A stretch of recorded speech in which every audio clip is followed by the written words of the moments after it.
Si un visitante de otro planeta nos pidiera que señaláramos el lugar más importante estratégicamente en la Tierra a día de hoy, algunos podrían nombrar Wall Street o Silicon Valley en los Estados Unidos. Otros podrían señalar Shenzhen o Shanghái en China. Los más sentimentales podrían elegir la City de Londres o el Canal de Suez. Sin embargo, la respuesta más acertada probablemente sería otra muy distinta: el Estrecho de Malaca. Aproximadamente el 30% del comercio marítimo mundial pasa por Malaca, lo que constituye el 90% de todas las mercancías que se transportan en todo el mundo. En cifras brutas, esto supone unos 100.000 barcos al año, casi 300 al día, que transportan mercancías por valor de hasta 4.500 millones de dólares. Esto incluye hasta el 30% del comercio mundial de petróleo por mar, que cubre el 80% de las importaciones de petróleo de China. Si a eso le sumamos el 40% del comercio total de Japón y Corea del Sur, queda clara la magnitud de la dependencia mundial de Malaca. Por eso, cada vez que surge una ruta alternativa que podría acortar el trayecto, todo el mundo presta atención, especialmente los chinos. Un rápido vistazo al mapa del sudeste asiático revela que el dominio de Malaca se basa en la península malaya, de 1.500 kilómetros de longitud. La necesidad de navegar alrededor de Tailandia y Malasia obliga a los barcos a pasar por este cuello de botella. Pero, ¿y si hubiera una forma de atravesarlo directamente? Esa es la idea que subyace al canal de Kra, o en su última versión, al puente terrestre tailandés. Con un coste estimado de casi 30.000 millones de dólares, el proyecto podría acortar los viajes hasta en 1.200 kilómetros, ahorrar a los transportistas hasta 5 días de viaje y dejarles hasta 350.000 dólares en el bolsillo en un solo viaje. Por eso, tras décadas de deliberaciones, el gobierno tailandés parece ahora movilizado para poner en marcha finalmente esta gigantesca empresa, para gran preocupación de la actual potencia hegemónica de Malaca, Singapur, y no solo de Singapur. La iniciativa tailandesa ha despertado el interés de muchos: India, Emiratos Árabes Unidos, Estados Unidos y sobre todo China. ¿Podría el puente terrestre tailandés suponer un cambio radical para el sudeste asiático? Pasemos a averiguarlo.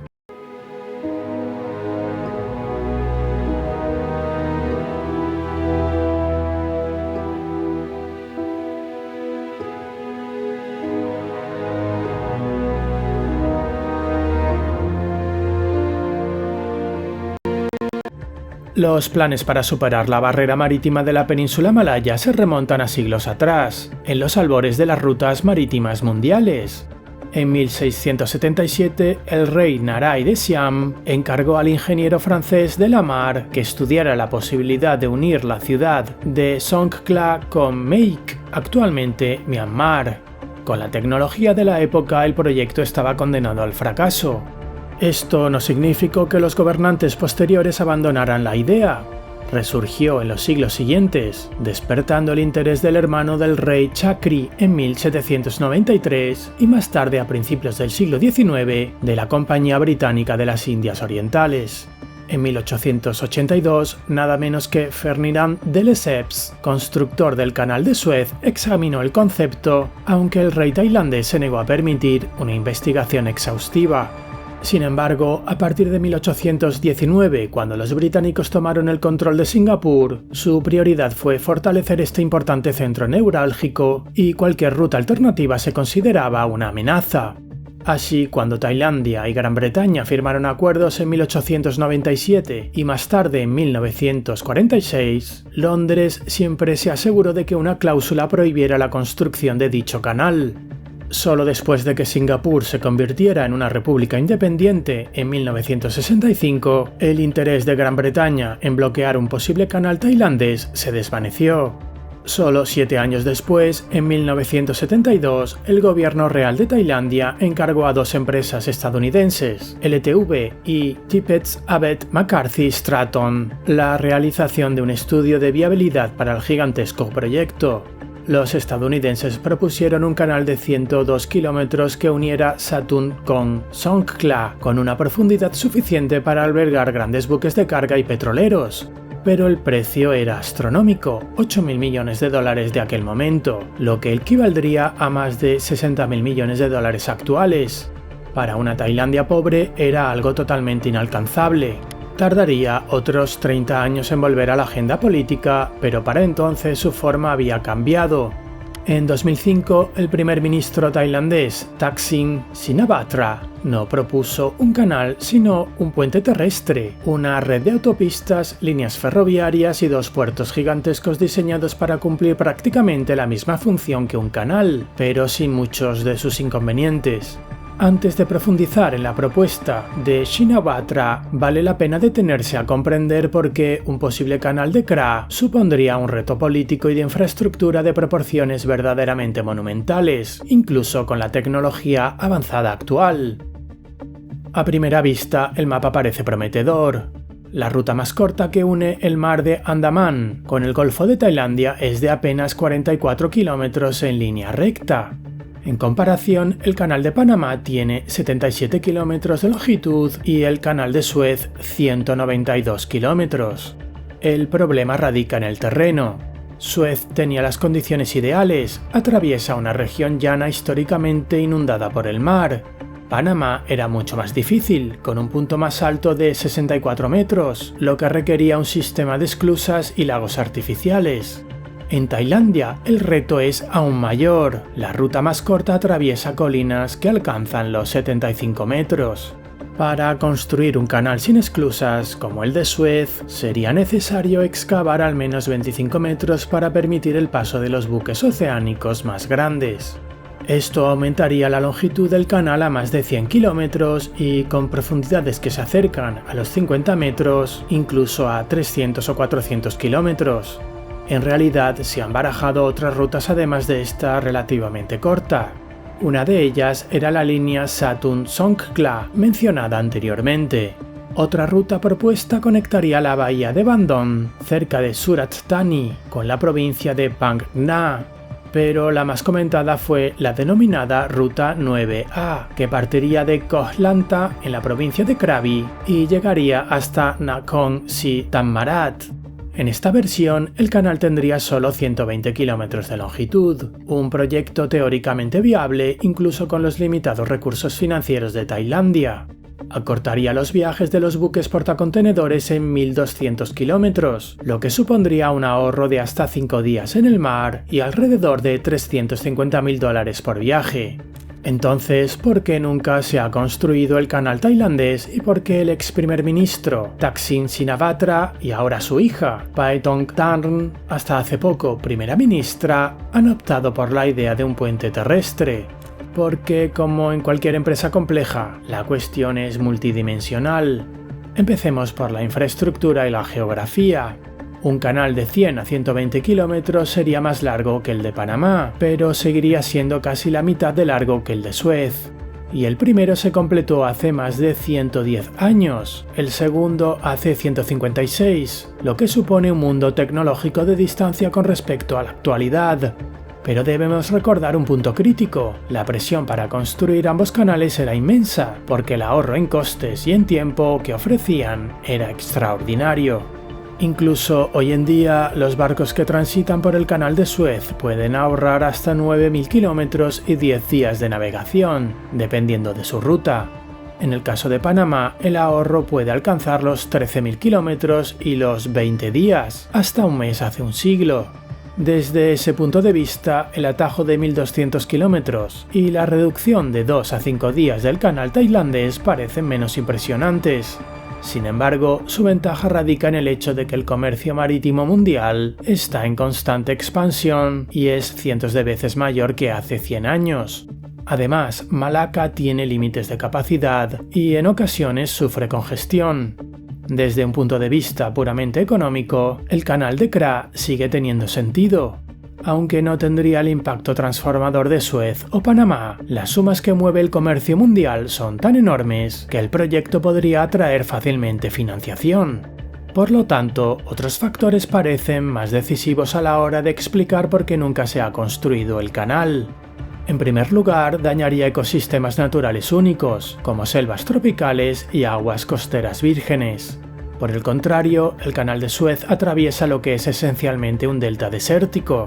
El impacto medioambiental en Panamá fue sin duda mayor, pero hace 110 años las preocupaciones ecológicas tenían mucho menos peso, y el canal era más de un 50% más corto que el que necesitaría Tailandia.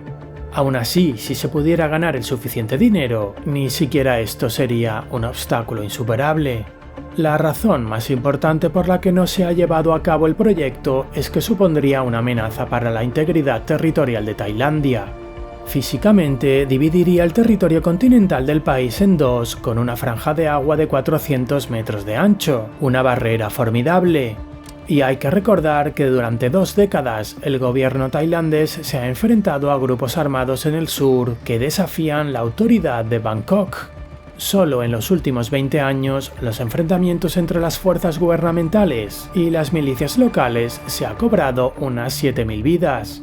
Es precisamente esta combinación, un ahorro de tiempo relativamente modesto en comparación con otros proyectos similares, la obstrucción histórica por parte de las grandes potencias, en su día Gran Bretaña, y los propios retos financieros, separatistas e institucionales de Tailandia, lo que llevó a Alan Stevens Graham, de la Escuela Naval Postgraduada de Estados Unidos en Monterrey, a escribir en su tesis de máster de 1975, comillas, es dudoso que el canal de Kra llegue a ser alguna vez una realidad.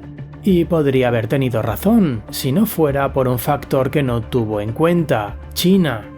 En la tercera década del siglo XXI, China, como fuerza que está remodelando el statu quo, se ha convertido en un tema recurrente. Parece que este podría ser otro caso similar. China está construyendo su poder en múltiples ámbitos: militar, seguridad de los recursos, como los metales de tierras raras, tecnología y diplomacia, pero al igual que el mítico Aquiles, tiene su punto débil. El estrecho de Malaca es uno de ellos, posiblemente el más importante. El 80% del petróleo importado por China pasa por el estrecho de Malaca, y esto es solo la punta del iceberg. La misma ruta se utiliza para el gas natural licuado, así como para transportar miles de toneladas de metales y otras materias primas desde África. Malaca no es solo la ruta de importación vital, sino también la principal arteria para las exportaciones de China a Occidente y Oriente Medio. Como es bien sabido, el poder económico del Imperio Medio depende en gran medida de las exportaciones. También hay consideraciones estratégicas, como la apertura al Océano Índico, que es un elemento clave de la estrategia marítima de China. Por lo tanto, la dependencia de Pekín de este punto estratégico es enorme, tanto que ha adquirido su propio nombre, el Dilema de Malaca. Por lo tanto, para China, cualquier válvula de escape que alivie lo que considera un cerco tiene un valor incalculable. Un canal tailandés proporcionaría a la Armada china un acceso más rápido al Océano Índico y reduciría su vulnerabilidad a los bloqueos marítimos. También podría convertirse en un eslabón fundamental de la red china Cadena de Perlas, reforzando sus bases y rutas de suministro al Océano Índico.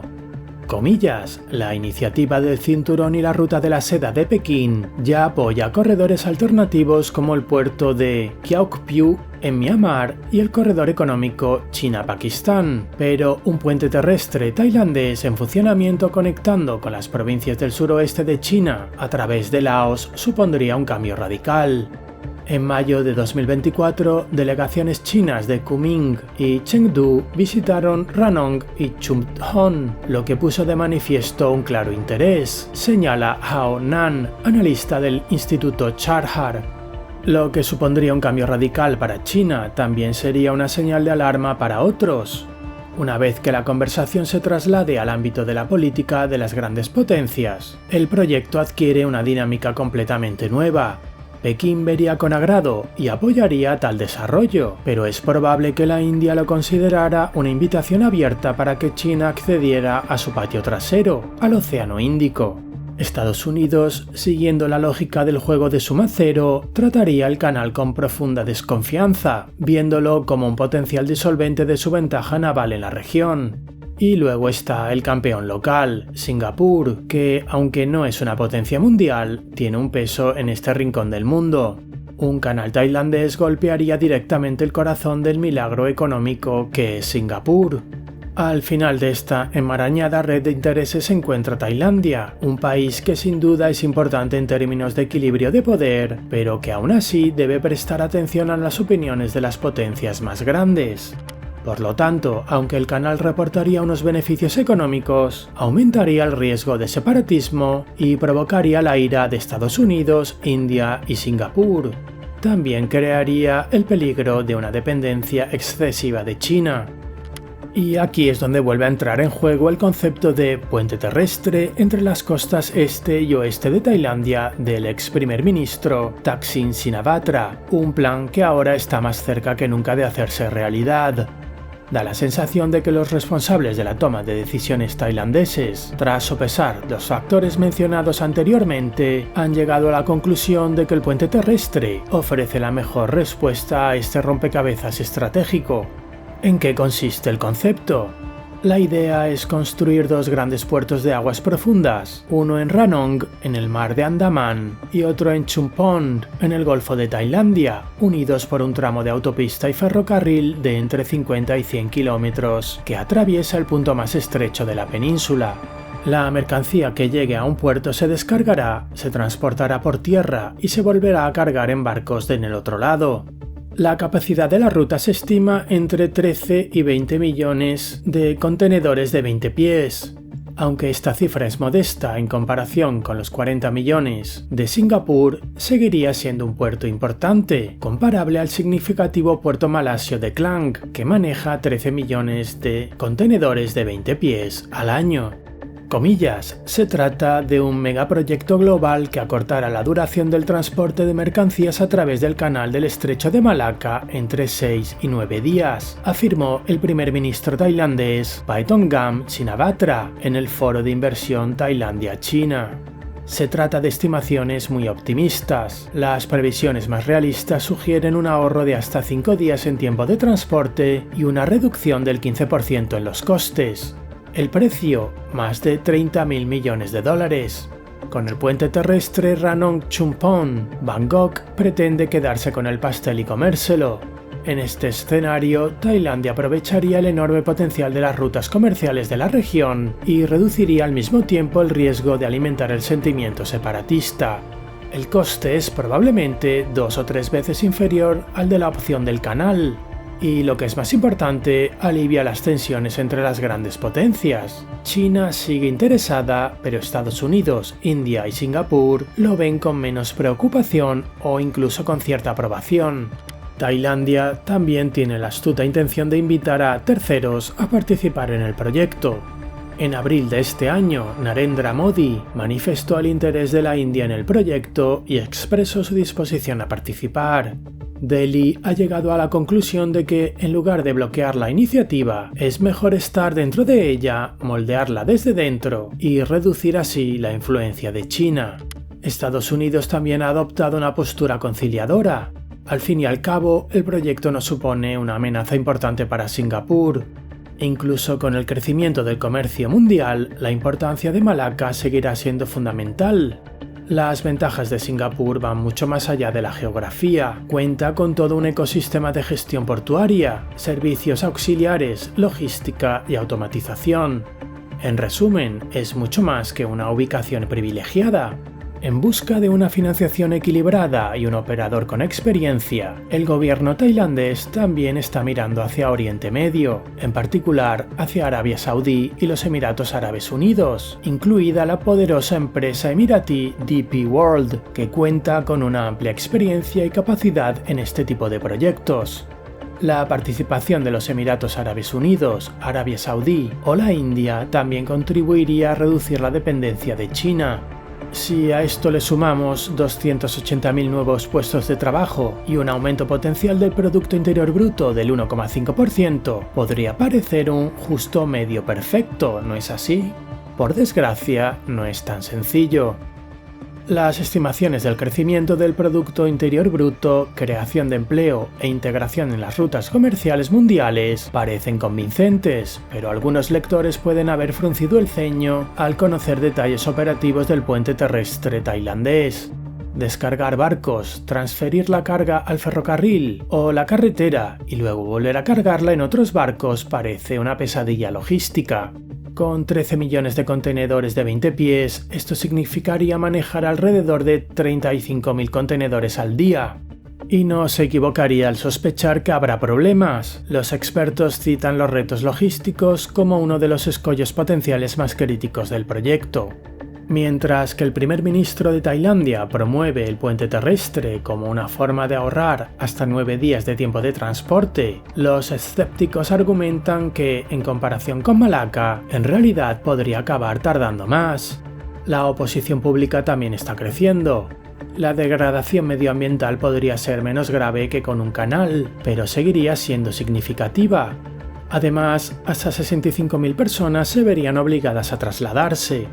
El influyente Bangkok Post incluso publicó un editorial con el contundente titular, comillas, "El puente terrestre, un desastre en potencia". A esto se suma la posición dominante del puerto de Singapur y del puerto malasio de Klang, y vuelve a surgir la pregunta, ¿merece la pena? A pesar de la búsqueda activa de socios por parte del gobierno tailandés y de las numerosas reuniones de alto nivel, ningún actor importante se ha comprometido formalmente con el proyecto, ni siquiera tras la creación de un fondo de infraestructura de 9.000 millones de dólares para apoyar su desarrollo. Incluso China parece menos decidida, aunque el puente terrestre encajaría en la iniciativa del Cinturón y la Ruta de la Seda, es un premio estratégico mucho menor que un canal marítimo. La propia cautela de Bangkok también ha moderado el entusiasmo de Pekín. La actual crisis política en Tailandia no ha hecho más que echar leña al fuego. El escándalo en torno a la filtración de una conversación entre Paetongtarn Shinawatra y el ex primer ministro camboyano Hun Sen provocó la caída de la coalición gubernamental y la destitución de Paetongtarn. Esta inestabilidad política dificulta la ejecución de proyectos que requieren coherencia y una inversión de miles de millones de dólares. La situación empeoró en las últimas semanas cuando Thaksin Shinawatra, patrocinador político del proyecto y padre de Paetongtarn, fue condenado a 1 año de prisión. Sin embargo, el proyecto cuenta con el apoyo de todos los partidos, por lo que la agitación política no significa necesariamente su fin. Las consultas públicas ya han concluido y el proyecto de ley del Corredor Económico del Sur se ha presentado al Senado. Las previsiones optimistas sugieren que la construcción podría comenzar ya el año que viene. ¿Acaso podría estar el proyecto en pleno apogeo en 2026? En 1975, Alan Stevens Graham predijo que el canal de Kra nunca se construiría.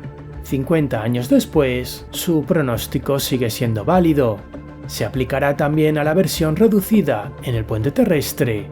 Pronto lo sabremos. Gracias por acompañarnos un día más. No olvides suscribirte al canal y hasta un nuevo reporte.